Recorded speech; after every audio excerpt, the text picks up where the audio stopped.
Hello, everyone, and welcome to the Jeffrey Epstein Show. I'm your host, Bobby Capucci, and this is Daily Drop number 20. All right, so tonight we have an article about Julie K. Brown from the Miami Herald, who basically broke this story and brought it back into the public view, brought it back to a point where it was taken seriously, and basically with her reporting, it facilitated Epstein being arrested. So she was at Penn State, and she did a talk to the kids there, and she was discussing this case and some other things about the justice system in general that I felt were very relevant to the things that we do here. And this isn't a very popular publication, obviously. It's a local Penn State publication. It's called Onward State, and the link will be in the description as usual. But it's a pretty well-written story, and what Julie Brown has to say is very important to what we do here because, like I said, she was the one who broke this case, and she deserves all of that credit. So, let's jump into it and see what she has to say, what the author has to say, Cassidy Potts, and what Miss Brown has to say. Investigative journalist Julie Brown spoke about her experience investigating the Florida prison system and her role in reopening of the reopening of the Jeffrey Epstein case at the Foster Foreman Conference of Distinguished Writers in Schwab Auditorium Wednesday evening. Brown currently works for the Miami Herald and entered the public eye after publishing her investigation of Epstein, which revealed a plea deal that allowed him to escape charges for sex trafficking. Brown's research led to his recent arrest in 2019, but Epstein took his own life, supposedly, while in prison in August.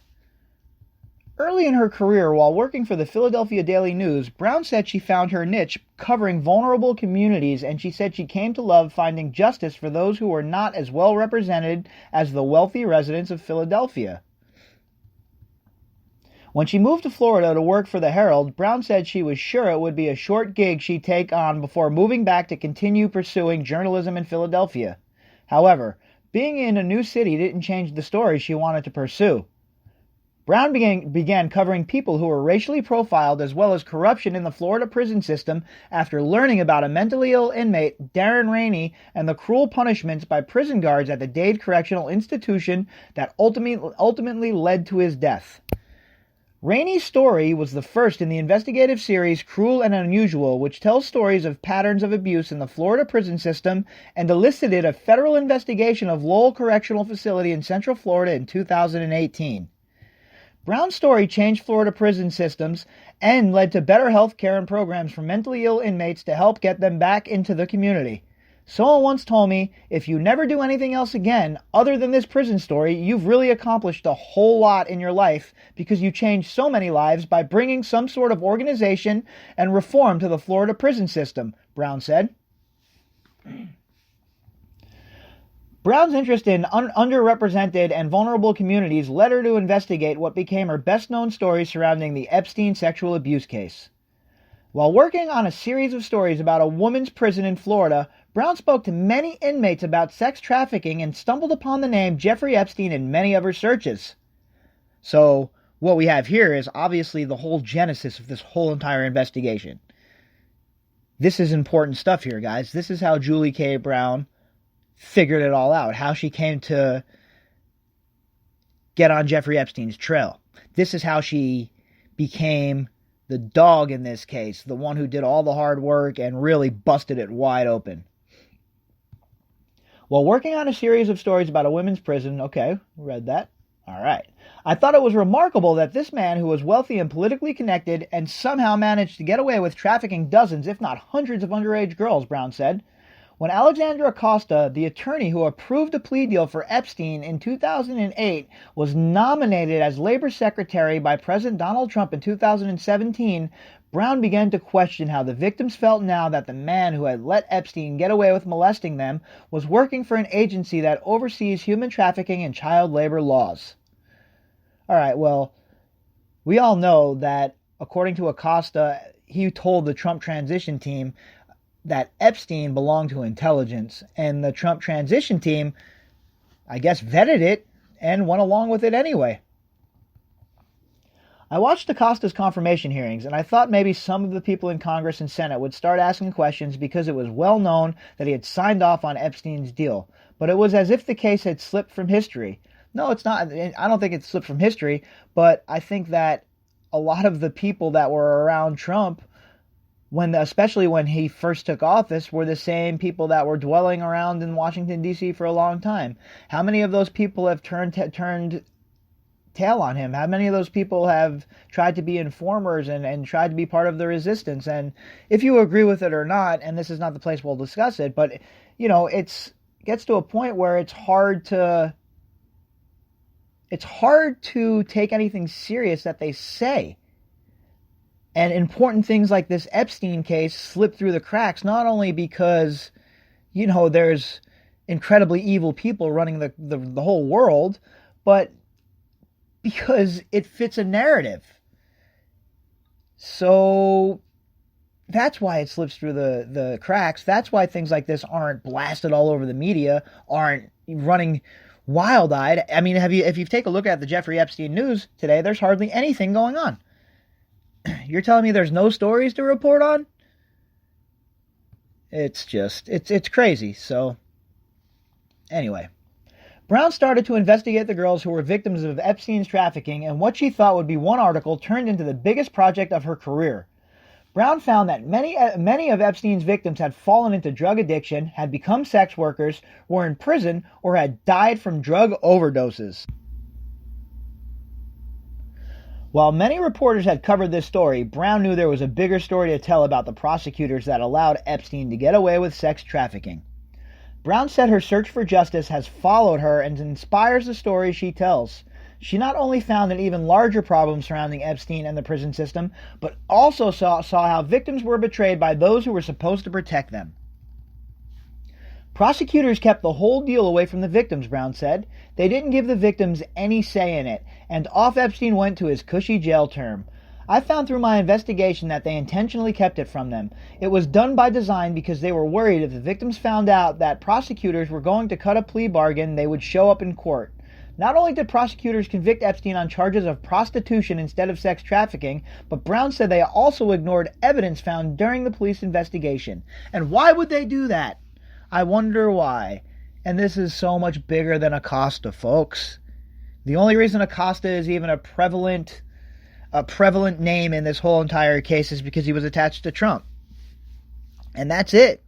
This is so much bigger than Acosta. It goes so much higher than Acosta, like he said, so much higher than his pay grade. He wasn't the only one involved in this. Someone else signed off on this. And that's the questions that need to be asked. Those are the people that need to be questioned. Where are all of these people? Is nobody ever held accountable?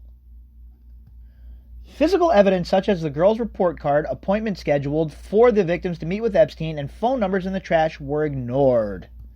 The story and narrative that the FBI and U.S. Attorney's Office were saying didn't follow what I found in my investigation, and that was really part of the story, Brown said. The role of wealth and political power in the justice system was highlighted through Brown's investigation, as well as the stigma surrounding prostitution and how they caused people to simply look the other way. Well, you guys all know how I feel about the two-tier justice system. We all know that if you're rich and you're elite in this country, you can get away with anything, obviously. I thought that this would be the type of crime that you can't get away with, obviously, but you can do whatever you want. I mean, I guess you could traffic children and you just get a prostitution charge instead. It's fine, as long as you have billions of dollars and you know the right people, and when you have the ace in the hole, all of the information that you've acquired on these people, all of the blackmail scams you were running. Well, if that's the case, you add that to your wealth and your elite status, and the sky's the limit for you if you want to be a criminal. You do whatever the hell you want, while the rest of us get up every morning, sit on the edge of our bed, and convince ourselves that everything's working the way it should work, that the government's there to protect us, and everything's fine. In reality, in the back of our minds, we all know that nothing is fine anymore. Nothing is fine right now. Everything's turned on its head. The whole world is freaked out right now. You have uprisings all over the place. You have political opponents at each other's throats. It is a bad scene. And this is the icing on the cake. For those of us who are paying attention to what's going on in this case, to those of us who are paying attention to the way these victims are being ignored, this is unacceptable. Enough is enough. Brown said that law enforcement looks at prostitution as a victimless crime instead of finding ways to help vulnerable girls and women who feel like they cannot speak out in fear of being arrested. More specifically, Brown focused on underage girls who are manipulated into circumstances that lead them to prostitution. And we've discussed that as well. We know that the girls that were groomed for Epstein by Epstein were girls that were high risk, girls that had problems in their lives. This is documented stuff, and this is the MO that most of these sickos use. Prosecutors arrested Epstein on July 6, 2019, following the publication of Brown's stories. Brown said that this was the best reward she could have received after her series was published. One of the outcomes of this story is I think that this has given a lot of people who have been fighting sex trafficking for a long time a bit of momentum to get additional programming, stand in front of Congress, and try and make people understand that this is a huge problem around the world, Brown said. And that is exactly what's going on. That is what we're doing here. That is what all of us here are doing. All of us have had enough. And we might not be able to make a difference.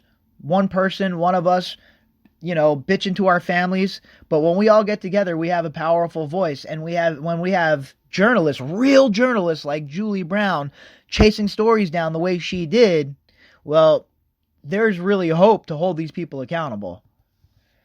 At this point in her career, Brown said she keeps going to make sure cases like Epstein's never happen again. She wants to hold criminals accountable and does this by challenging systems that favor the wealthy and powerful. As investigative journalism and the prison crime beat become more prevalent in the media, Brown emphasized the importance of up-and-coming journalists continuing to fight for vulnerable communities that need a voice. That's part of what being a journalist is. You have to find a way to get the information and find a way to hold these people accountable, Brown said. There isn't anything more rewarding than holding them accountable, because then, you hope anyway, they won't be able to do it again. And that is it. That is it in a nutshell, what I'm doing here, what we're doing here, what we're all doing together, what all independent investigative journalists are doing that are covering this case. We all want the same result. We want accountability. We're all accountable in our lives for everything that occurs. But they're not accountable for anything they do ever. None of the lies they tell. None of the blood that's shed. None of the BS. But maybe it'll change. If we all stand up together and flip the game board like I was talking about and tell them enough is enough, then enough is enough. But until then, we're going to be here raging against the machine, covering this case and following it wherever it goes. And I think that everybody should make sure that they go to Julie Brown's work. Make sure you give her some likes and some clicks and drop her some comments, because she deserves all the praise in the world for what she has done in this case. And I am forever thankful to her for the way she has conducted herself and covered the goings-on in this case. Until tomorrow, I hope you guys all had a great night.